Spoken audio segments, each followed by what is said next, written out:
全球濒危的一个物种哈。为什么今天我们要在这儿做直播呢？其实有这么几个重要的原因。第一个是它是国家一级保护动物，您也是当时发现的时候，可能也是这个意识非常的强哈。第二个呢，它是一个这个全球的濒危物种，现在全球才不到这个有记载的才不到3000只。 那第三个是，其实东方白鹳它不是在这个河北这个地带筑巢繁殖的，按照它的生活习性，它是在这个东北地区的中部或者北部去繁殖产卵。 它是在这个咱们国家的鄱阳湖以及南方地区呢去越冬。对，那么为什么会在这个唐山这个地方，我们发现了有这个东方白鹳在这筑巢呢？northern part of 河北 and why in Tangshan we found such a bird? 这些东方白鹳，因为它要适应在有它的食物的地方。According to the research of the scientists, 这么多年的一个 because they have to adapt to the conditions, 包括这块的 and they have to live where they can. They have access to food, and so the environment has changed, and this environment has attracted it.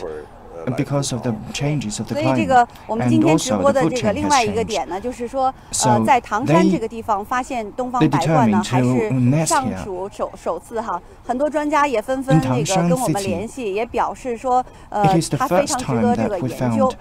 另外呢，就是最重要的一点，今天我们直播的这个内容呢，就是您看啊。 它现在是在这个高压线上这个筑巢。那么高压线我们知道，它一方面呢，就是它这个巢穴会不会对这个电力引起这个隐患？那么另一方面就是它这么珍惜的这个野生动物，我们怎么样对它实施更好的这个保护？所以今天现场呢，我们请来了很多嘉宾，跟我们一起来探讨这个问题。我们到底对于现在已经筑巢的这个东方白鹳，我们到底应该怎样去对待它？哈，怎么样去看待它？发生这样的事件之后，我们又应该用什么样的自然观，用什么样的这个方式去对待它？所以今天呢，我们还有请了这个林业部门和电力部门的这个朋友。田老师，您先稍后一会儿再采访您啊。 And we also have invited experts from the Forestry Bureau and the Power Bureau. Now, let's interview. And this is Li Gang, the Deputy Bureau of the Forestry Bureau. And you have brought us the pictures, and this is the oriental stork. It is a big bird. It is a nationally protected animal at the first class. It lives near the riverside, and it feeds on shrimps and fish. They are big birds. This is its wing. It's black. The legs are red. This is its characteristic. Its beak is red. This is the difference from the European stork. We can see on the Iron Tower, it is similar to them. The pictures were taken several days ago. The members of the Wild Animal Association have shot the pictures, and we have found that they have nested a number of nests. Currently, we have found 15 couples who have nested here. It means that there are 30 this kind of birds. And several days ago, when we reported, there are only 8 nests, and 8 nests are completing, but some nests were incomplete. So the complete nests are 13. They're so beautiful and they're so graceful. In the report, we can see that they are calm and nimble, and they are also very graceful. When they fly, they are also very graceful. The forestry, after finding it, what will you deal with it? After we have found the oriental stork, because it is the first-class national protected animal, we have adopted the several measures, and we will improve our promotion, and so that the local people will improve their awareness of protection, and also they should have the knowledge of the laws.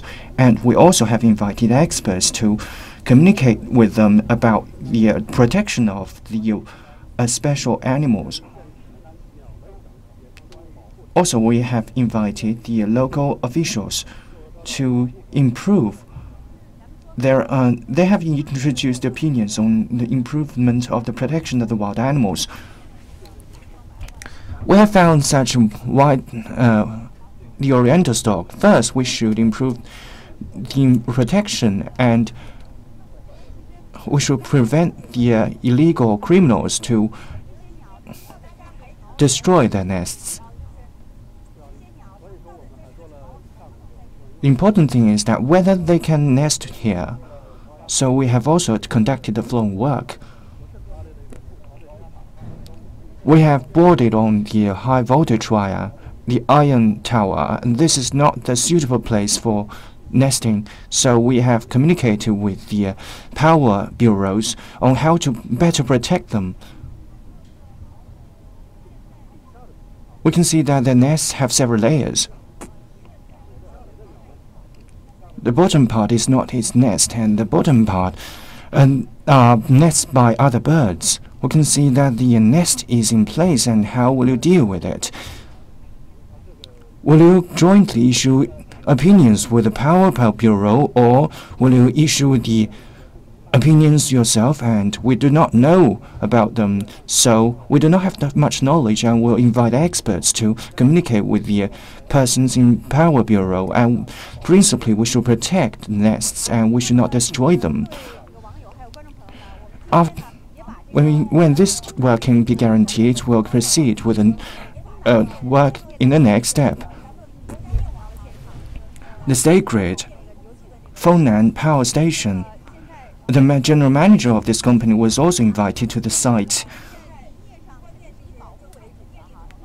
So the key lies on your Power Bureau, and for Forestry Bureau, their work is to protect. But for you, when we have come to Tangshan, we can see that this bird is very important. The first is the first national class protected animal, and also in Tangshan, it is the first time for them to lay eggs and build nests here, and they have already already nested on the high voltage wire, and they are already laying eggs. And how will you deal with it? Can we reconciliate so that they can better live here? According to our knowledge, it is endangered animal. The population is small and rare. So we have communicated with the Forestry Bureau, and we also have discussed about the measures. First, we have strengthened the analysis of the voltage wire. We can see if there are other oriental stork we have nested on the surrounding high voltage wires. Also, we have some backup wire.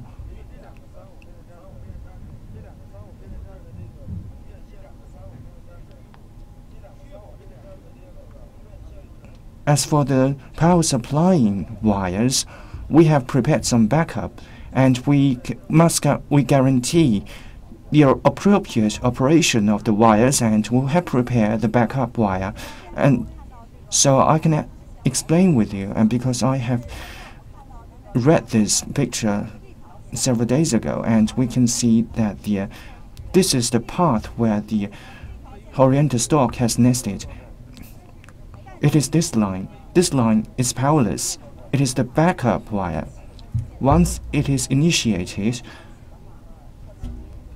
maybe the conditions may not be like this. So, I'd like to invite you to ask these questions.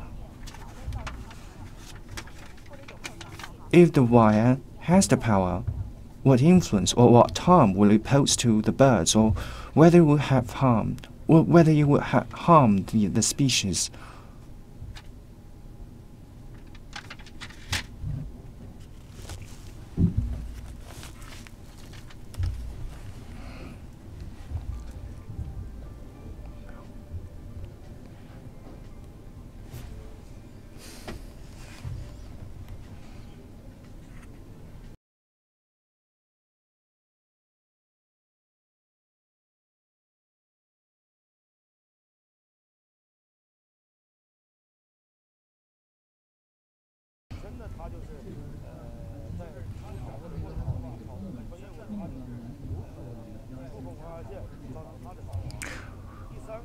When they return to their nest, it is possible that they may touch the high voltage wire and cause deaths because the storks or the birds build nests at the top of the high voltage wire.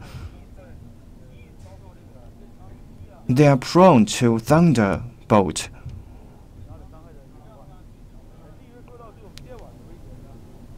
So there may be the voltage, the thunderbolt may be harmful to them. As for our wires, can you explain to us the threat posed to the high voltage wires? People want to know what kind of risks will it pose to the high voltage wire. The birds' activities are easily affect the voltage wire, transmission wire. Do you have any examples? We have some examples. In recent years, in our country, in different regions, in the state grid system, we have witnessed some kind of incidents, and the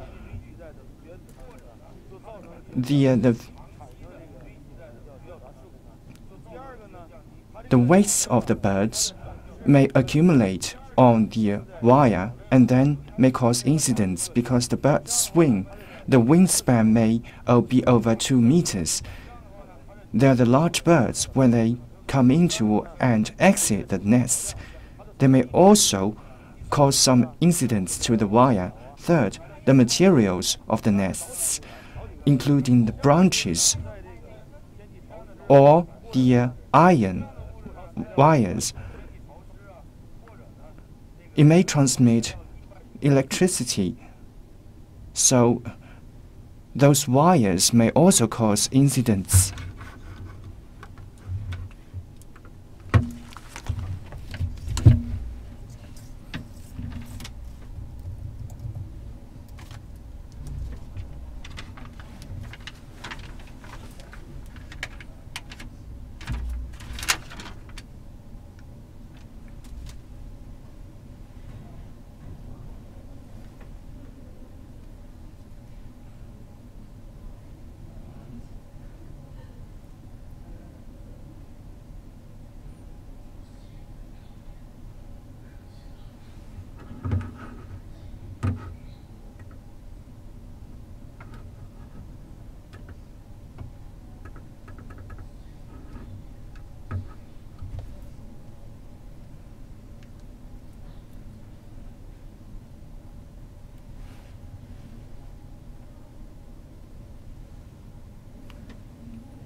Want to create the harmony between human and nature.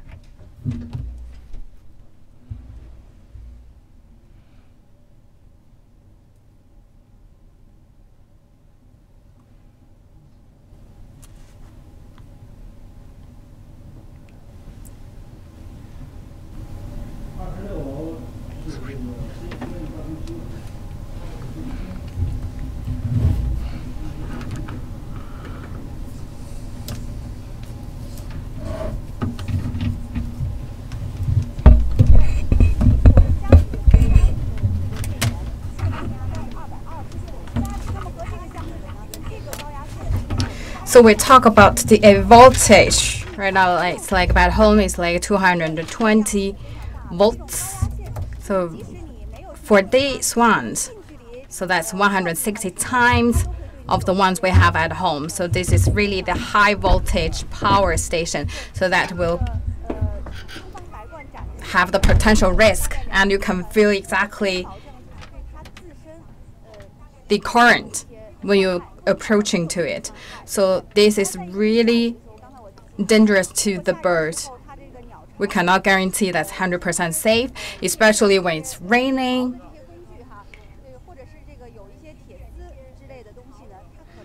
So the nets are white, so some of the materials can act as a conductor, so that will also cause the potential risks to the state grid. as well as to the bird. So this is a very important one because that provides supplies, provide electricity to more than 16,000 households.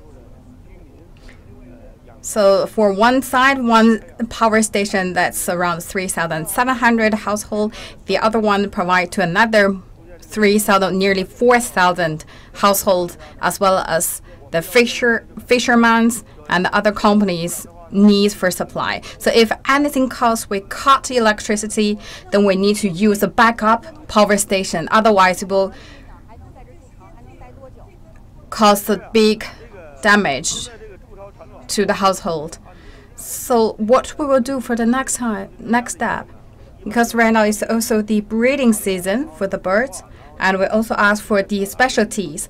So right now we can wait for them for 3 months so that they do the breeding, feeding until the baby ones get up to 3 months.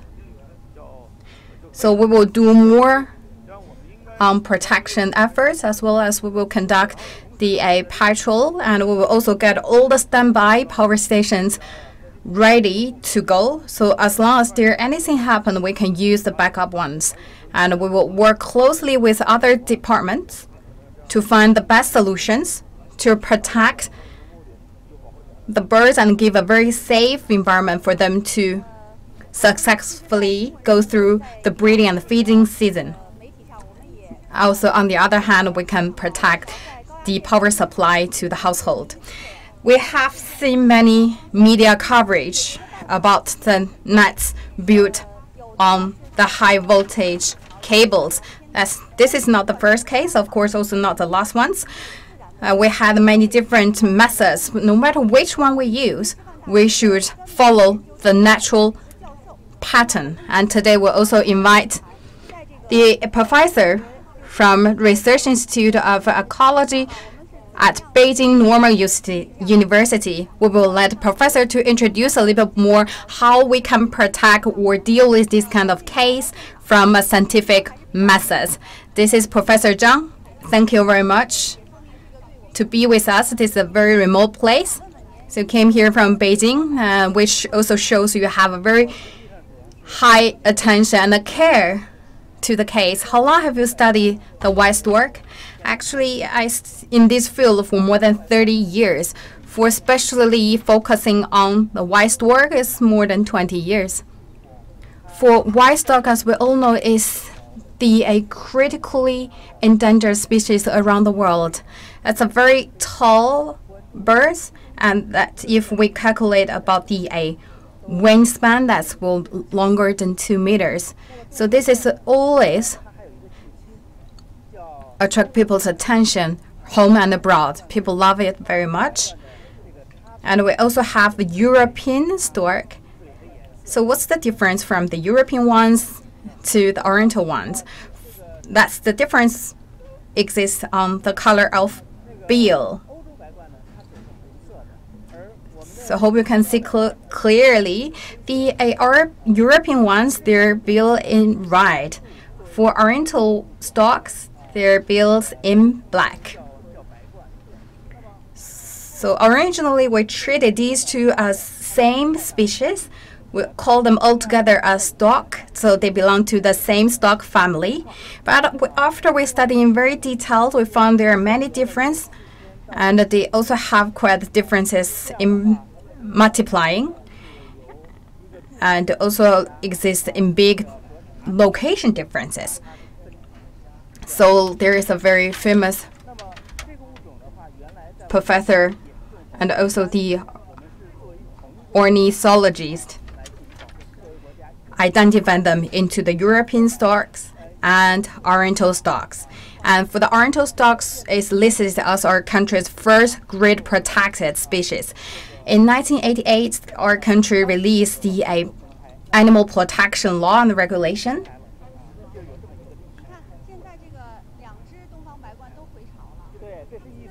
So this is a little bit of background on the history of oriental storks and European storks. So right now you can see this is one female and one male stork. They are right now checking their nets. So right now it's during their breeding season. They will check again their nets, and they will implement or improve their nets. So they basically, you can say that they build up their house, their home higher and higher, and do a lot of decorations, and also to make their home look beautiful and better.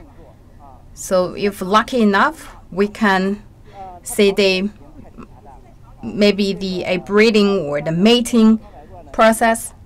I believe the female ones already lay some eggs already in the nets. So every time we can say that the female ones will lay between 2 to 6 eggs. So let's come to the highlights of today's live stream. We have a little bit background of the oriental stork, so we really ask everyone to pay more attention to our national endangered species, and this is a really rare species in China as well as around the world. So they, like right now, they build their nets on the high voltage pylon. They cause the potential risks to the birds themselves as well as to the power supply. So how do you think about this? Actually, this is something we usually seen previously. So at the coastal cities, we can see different kinds of birds or animals. They had this kind of nets built on the pylon before.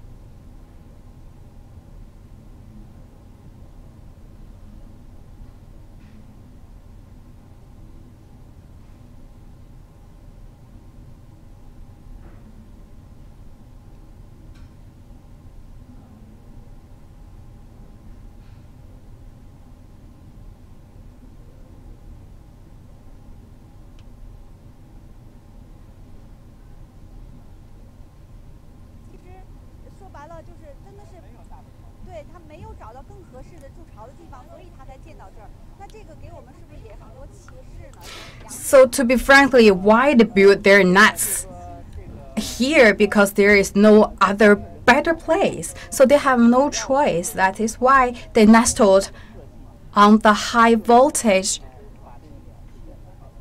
pylon. So all in all, that we should think about how we can provide an enabling environment for the birds, especially provide a good habitat for them. So we have the national reserves. So they built the human-built nets to attract the white oriental storks, and also in Tibetan cities. And we also built the nets by humans. So the Chinese Academy of Science also did a lot of efforts in their area in Tibetan cities to provide a better environment for the birds to help them to proceed successfully for the breeding and feeding seasons. We need to create a condition for them. It's not their fault to build their nets on the high voltage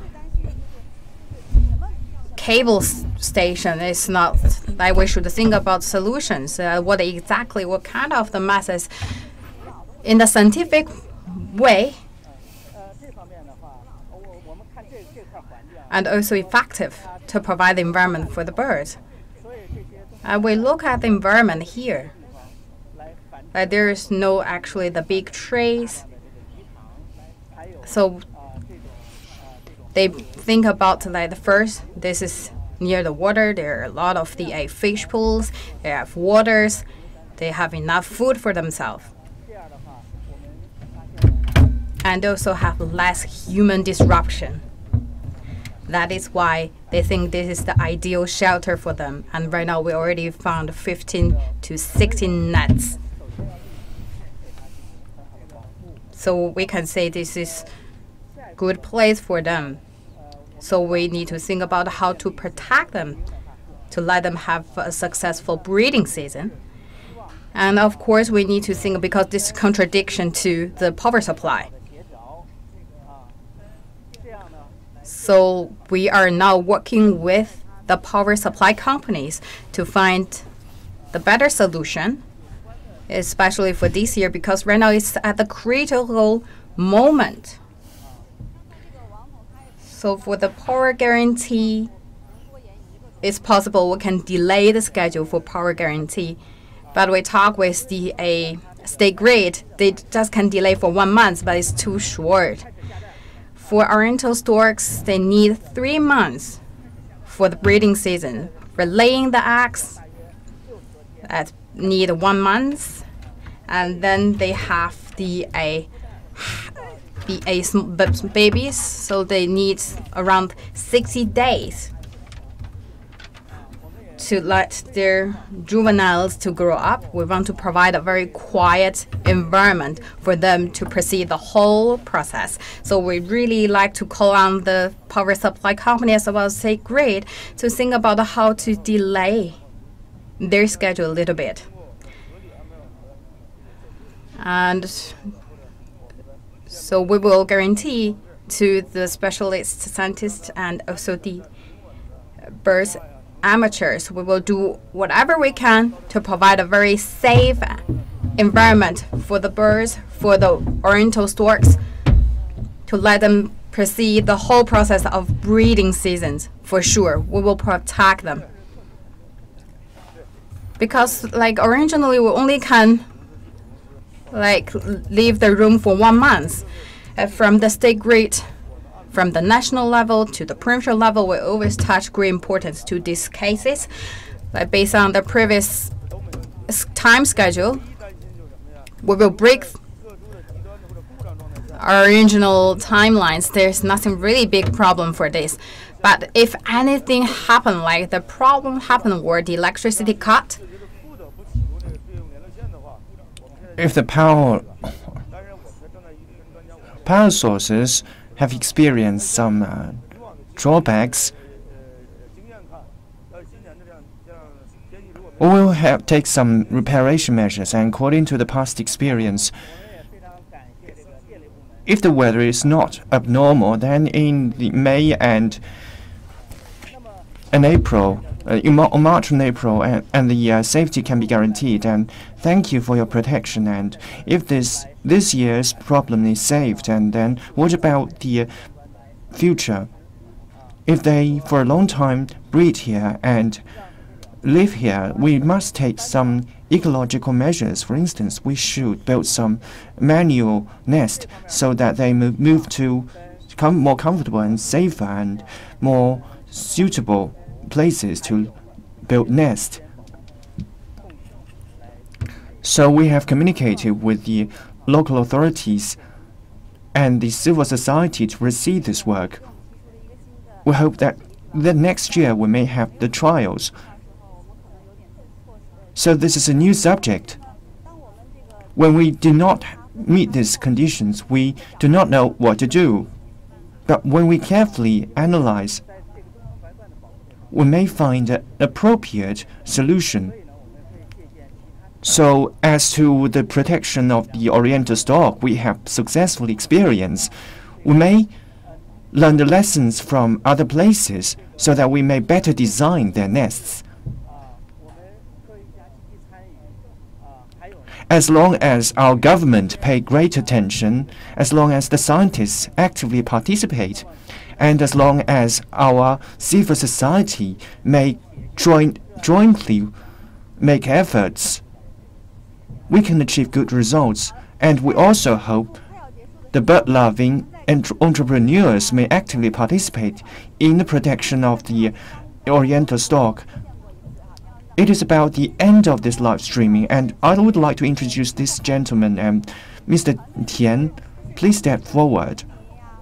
Behind you is a team comprised of farmers and ordinary people locally.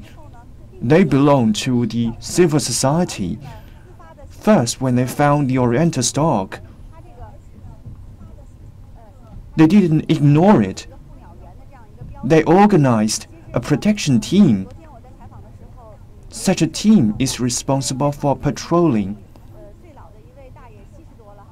When I interviewed them yesterday, I was touched because the most senior member of this team is 75 years old, and for a whole day, they just cruise here to prevent any disruption to the bird. At noontime, because the sunshine is strong and because the time is long, we need to patrol here so as to protect this kind of bird. When they built their nests here, what kind of persons may appear, and this is a road naturally formed. There are many farmers who may cultivate lands, or the passers-by, or the photographers here. So there are comings and goings, and this place is complicated. So these persons may disrupt the oriental stork. There are also many photographers here. The shutterbugs, especially on Thursday and Sunday, there are many shutterbugs here who come here to have a very good view. So they may disrupt the oriental stork. So first, we prevent the local residents from disrupting the birds, and also there are many shutterbugs here. They love birds, but when they watch the birds, there may be some ill behaviors. And what do you want to say to them? When you have shot a very beautiful scenery, please remember, do not disrupt the natural beauty. Do not disrupt the birds, especially on the season of breeding. They may be scared. When you think you have shot a very, very beautiful scenery, but from the perspective of the birds may be disrupted. You scare them away. When you have shot the pictures may include the birds flying, which are very beautiful, but you do not know what are the impacts behind. They may kill the small birds, they may also leave the nests.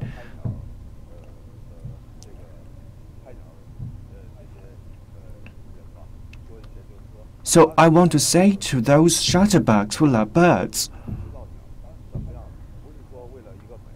when you photograph the birds, you must know the knowledge of the birds. You must know the knowledge of protection. Rather than promoting your photographic works for your personal interests, we should first protect the birds. Based on this prerequisite, then we may shoot beautiful pictures. So, are there any? Can you see many viewers here from the 28th of March, from the 18th of March till now? We kept watching here, especially since last Tuesday. Also, on the expressway, we watch the passers-by. It is dangerous because of the expressways beside.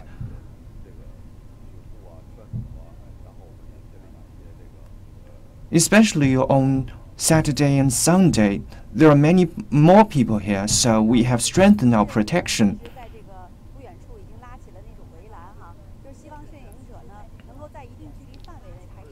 Volunteers have built the fences nearby.